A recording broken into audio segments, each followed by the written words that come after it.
Sikh and Hindu community is very few in numbers there, right? Most, I believe 19 people perished in the attack, right?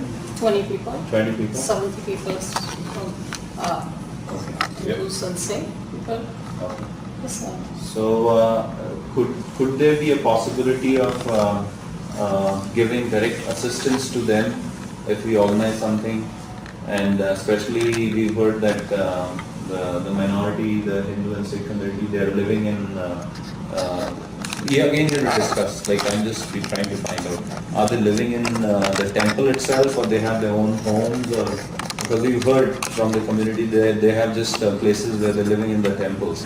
So we said, first of all, we are very saddened, and it's a big sorrow for everyone for due to recent suicide bombing attack of particularly the Hindu and Sikh community in Afghanistan.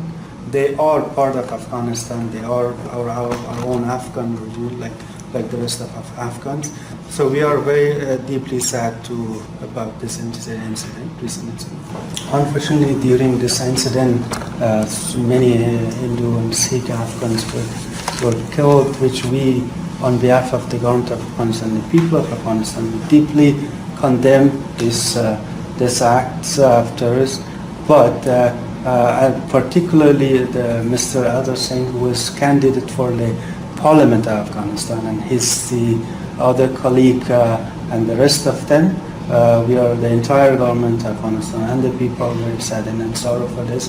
But unfortunately, as you know, this sort of incident is not happening on the particular people of the Sikh of Afghan Sikh or the Afghan Hindu. It happened daily on the entire Afghan population, which is not only inside Afghan. It's an issue beyond Afghanistan. It's an international crisis, something that the world is paying attention to it, as well as the people and government of Afghanistan.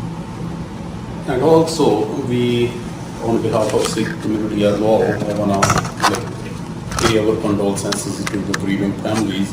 And also we want to stand with our Afghan brothers and sisters as well. Because especially this is the time when they are in need. Do you guys have any particular number? How many wounded families or how many wounded members from minority groups, do they getting proper treatment? Who's looking after them? Because I'm just a community activist, also involved in media as well. I hosted TV shows, and we even hosted prayers in our temples as well. Even on Monday, our Afghan Sikh community had a prayer inside the Gurdwara, and I got opportunity to speak there as well. As much as the research I could have done, the situation of Sikhs and Hindus in Afghanistan is not very great, because majority, I was looking at the numbers, around 1980, there were around 250,000 people from Hindu and Sikh community there. And now, there was one speaker from Afghanistan on a Monday evening. He was saying maybe right now there are around 325 to 350 families altogether. It wasn't pleasant because they cannot even perform their religious or funeral ceremonies at proper places because of it's not any interference or any disturbance from the government side, but the local people. Right? How can we assure their safety, or any particular numbers of the affected families that Sikh community here or Hindu community from Canada, we can help them directly, either they need financial help or any kind of help, or government is already giving enough. Let's start from the first, the first part of the question is the health president himself and his office has promised that he's taking care of this issue. He has promised that we directly help the entire families and the people who were affected, especially the brothers of Hindu and Sikh of Afghan. So they are overseeing this helps and aid, but for sure they will be taking care of it. But the thing is that if this incident, as our Vice Consul was saying that unfortunately this is an international issue, something from outside Afghanistan. It's imposed on Afghanistan, this matter of is international under the terrorism. They are daily, whether it's Afghan Hindu, Afghan Sikh or Afghan non-Muslim, they are affected by this act of heinous acts which happens, and our brothers of Hindu and Sikh, and they are part and parcel of Afghanistan. We never distinguish between a Hindu Afghan and Muslim Afghan. They have been they've been practicing their rituals and religious daily religious rituals and stuff. They do it without any problem, and even President has assured that they assured the province that this happened, that the local people, local governors take care of it.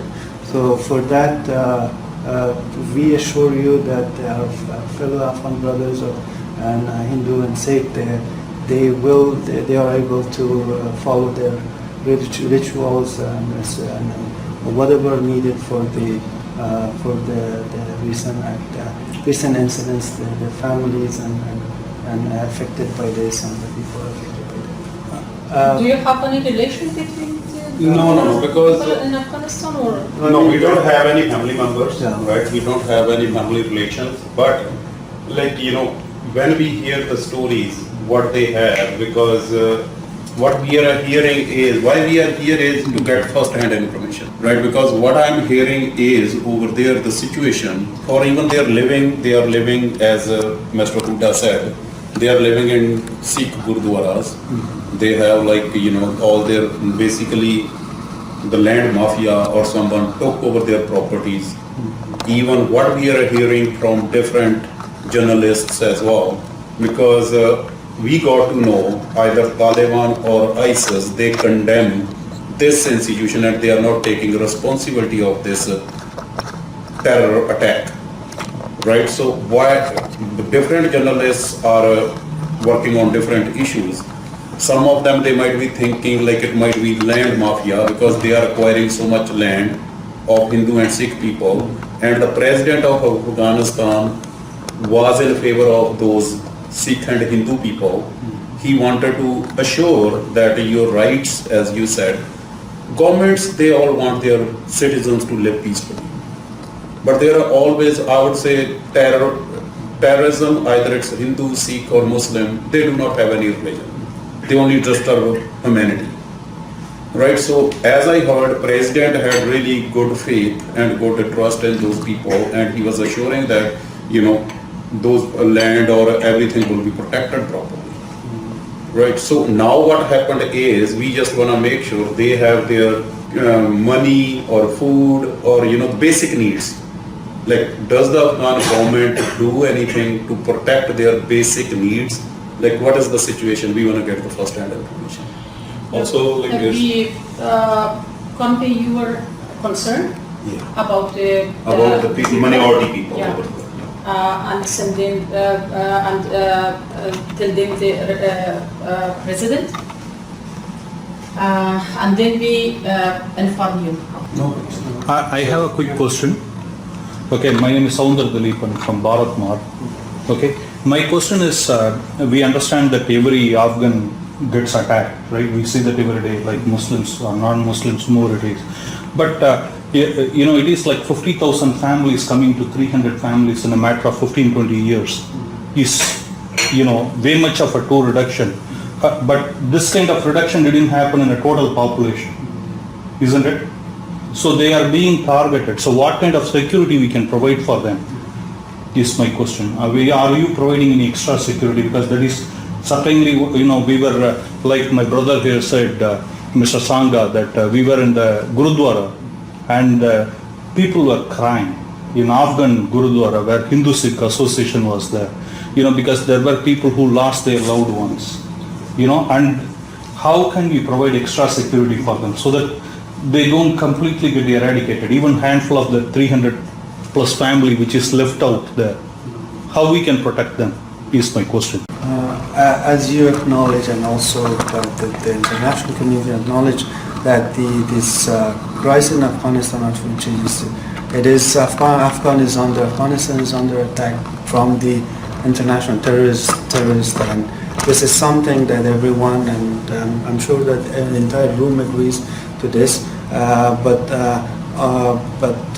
back to the thing that the security of this, especially our brothers and sisters of the Sikh and Hindu community, as much as of the government, the same way that they secure the rest of the Afghans, the rest of the Muslim community in each provinces under the government ruling area, they do support, they do secure the security of the Sikhs and Hindus and Afghans. And as mentioned earlier, President in office and his President himself and the local government representative, they are since the day of the accident, time of accident, they have rushed for their aid in terms of places to stay, money and everything. So for that we assure you about that matter. But this, unfortunately, Afghanistan, it is still, that's why the entire international community is there to help secure. This is bigger beyond Afghanistan, beyond the control of the local and that. But our Afghan people, the general Afghan, the government of Afghanistan, they all have been supportive of Sikhs, Hindu, any other minority, and they have equal rights in terms of how they worship, where they stay, what they do. So for that, we assure you that they haven't been in any sort of discrimination, or they won't be discriminated. Back to the question of how come this population, there's a shrunk of population from a bigger number to the smaller number, that aside from this particular incident, which happened, that unfortunately some of them they were killed, but the rest, the majority of the Sikhs and Hindu, as well as the rest of the Afghans, Muslims from different provinces, they migrated, they left Afghanistan. If you look at the GTA or other places, you see lots of Afghans. They are not Muslim, a Hindu or thing, they are Muslim. So that fortunately, I mean, in this time, they left voluntarily because of the situation, which we are sure that they've been, the number shrunk, not because they were killed or died, but they left to different places, Canada and India. So I wanted to add to Madam also, like we are with Afghanistan. So we are asking if we have questions or anything, this is like family, asking the family member question. We understand Afghanistan is going through a lot of turbulent times and the government is also hard pressed. Like it's not easy to rule during this tough time. So our sympathies and our support is with the Afghan government and Afghan government officials. All of you are doing a wonderful job. We are just expressing our concerns so that we can all work together better. So we are not here to blame the Afghan government. No, it's not. We are here, we know that Afghan and especially the Indian community and the Afghani community, they hold good relations. And we want to further that, and I know you are at the front of fighting terror too. Like you are foremost victims of it too. So we just want to, we are concerned that the minorities, our brothers, Hindu-Sikh brothers and our Muslim brothers there are also well protected during this war, that we all are fighting with their terrorists. Right? And as our letter clearly will indicate, when you go through, we understand the cross-border terrorism and we understand that how much struggle you had to go through, and we stand with you on it. You know, there is no, like he explained it very good. We are with you, and I know it's not easy. It's not an easy time to be ruling Afghanistan also, but international communities are coming together. We are here also to express our concern, but express our support for you too. Like during this time, because we understand, and we also know from our own experience, like if you belong to a country, you owe your patriotism to that country, right? So the Afghani Sikh and Hindu, they are proud Afghanis. We met them and they were proud to be part of that country. And all they're concerned about is like safety for their families which are back home, and you don't get all the right information while you're thousands of miles away, right? So our objective is to come, express our support, concern also, but more express our support and make sure that those families are well taken care of. We are extremely thankful and grateful for coming here for your support, solidarity, and also for all the concerns for they are part of Afghanistan, whether they're Sikh or Hindu. So thank you for your support of our fellow Afghan Sikhs and Hindus in Afghanistan, which are very extremely thankful for that. But we definitely send and convey all your concerns and supports and stuff, whatever you mentioned in terms of financial support or moral support, anything. We share it with the government of Afghanistan. We seek for their advice, and we definitely get back to you. And also, if you have something in within, so we will pass it on to them. And so as soon as we have from them, we'll keep in touch with you. Thank you so much. And also I wanna just ask you, since you said Afghan, because I read about Afghan constitution, it's one of the best constitution in the world, but I also read in that article that sometimes it contradicts itself. Like on one hand it says, equal rights for everyone, but on the other hand it says only Muslim people can be president or something like that, right? What is the future of minority kids? Can they go to schools freely? And what is the present situation of minorities? Do they hold any government jobs? Up to what level they can grow, or what level they are holding the positions? And also, as we mentioned, hundreds of thousands people migrated. Yes, it's including Hindu, Sikh, Muslim, all of them. But it's Muslim dominating country. Suppose only now 325 families are from Hindu and Sikh family, right? And they migrated either to Pakistan or India or Canada, England, wherever. What is the future of hundreds of Hindu temples and hundreds of Sikh temples? What is the future? Please ask the future of the kids, right? What is the future of those minority kids? Up to what level they are holding the positions right now? And what is the future of those temples and Madam said, as you mentioned in the constitution, it's very clearly says that the entire Afghan, as long as you're Afghan, you have equal right to go to school, to get whatever you want based on your own merits, based on your own qualification.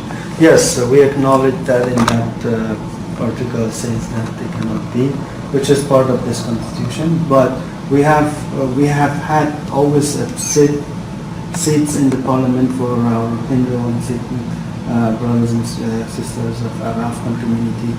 They have been the recent couple of years ago. We had a great ambassador who was an Afghan Hindu, was appointed directly by the President of this. At the same time, he was one of the great advisors to the President. And we still have President advisor from the Sikh and Hindu community.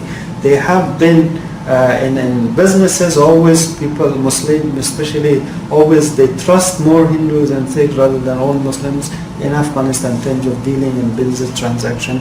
And they are free to live and work and to have properties to deal. We completely assure you that their rights has been supported and has been guaranteed in the past, and the President and will be supported for sure. The Afghan government was showing a picture, a very historical picture.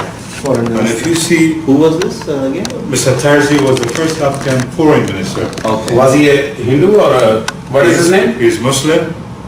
Mr. Tarzi, right beside him. Okay. He was the first Afghan finance minister. Oh, okay. I have to find out his name, but he is a Sikh guy. Sardar. Yeah, he's a Sardar. Yes. So even back then, they were part of the government, and he was finance minister to King Amanullah.